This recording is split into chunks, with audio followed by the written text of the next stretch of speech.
the realization of prosperity. It is granted only to the heart that abounds with integrity, trust, generosity, and love to realize true prosperity. The heart that is not possessed of these qualities cannot know prosperity, for prosperity, like happiness, is not an outward possession, but an inward realization. The greedy man may become a millionaire, but he will always be wretched, and mean, and poor, and will even consider himself outwardly poor, so long as there is a man in the world who is richer than himself.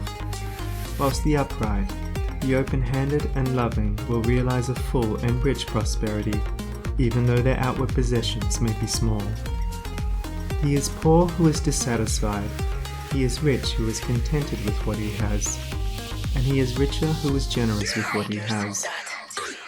When we contemplate the fact that the universe is abounding in all good things, material as well as spiritual, and compare it with man's blind eagerness to secure a few gold coins or a few acres of dirt, it is then that we realize how dark and ignorant selfishness is.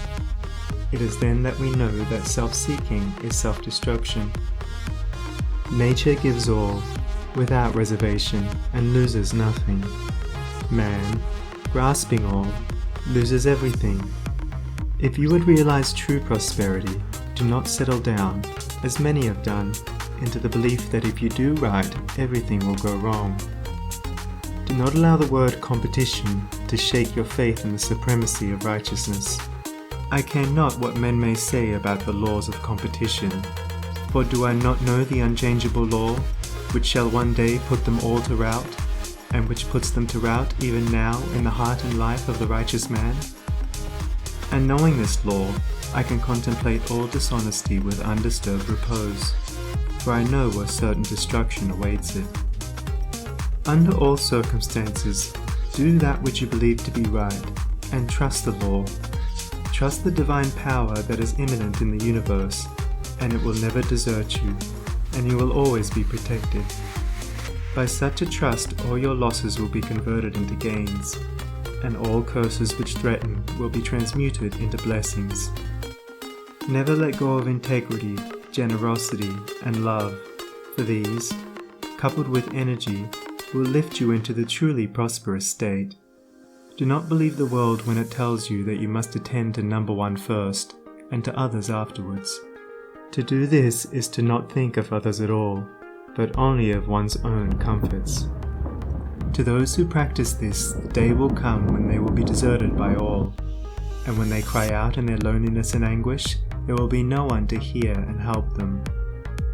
To consider oneself before all others is to cramp and warp and hinder every noble and divine impulse. Let your soul expand. Let your heart reach out to others in loving and generous warmth, and great and lasting will be your joy, and all prosperity will come to you. Those who have wandered from the highway of righteousness guard themselves against competition. Those who always pursue the right need not to trouble about such defense.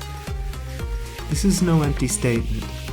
There are men today who, by the power of integrity and faith, have defied all competition, and who, without swerving in the least from their methods, when competed with, have risen steadily into prosperity, whilst those who tried to undermine them have fallen back defeated. To possess those inward qualities which constitute goodness is to be armoured against all the powers of evil, and to be doubly protected in every time of trial. And to build oneself up in those qualities is to build up a success which cannot be shaken, and to enter into a prosperity which will endure forever. The white robe of the heart invisible is stained with sin and sorrow, grief and pain, and all repentant pools and springs of prayer shall not avail to wash it white again. While in the path of ignorance I walk, the stains of error will not cease to cling. Defilements mark the crooked path of self, where anguish lurks and disappointments sting. Knowledge and wisdom only can avail to purify and make my garments clean. For therein lie love's waters, therein rests peace undisturbed, eternal and serene. Sin and repentance is the path of pain. Knowledge and wisdom is the path of peace. By the near way of practice I will find where bliss begins, and how pains and sorrows cease. Self shall depart, and truth shall take its place. The changeless one, the indivisible, shall take up his abode in me, and cleanse the white robe of the heart invisible. End of Chapter 7. Recording by Sunny Abdullah. SONNIE.org. End of The Path of Prosperity.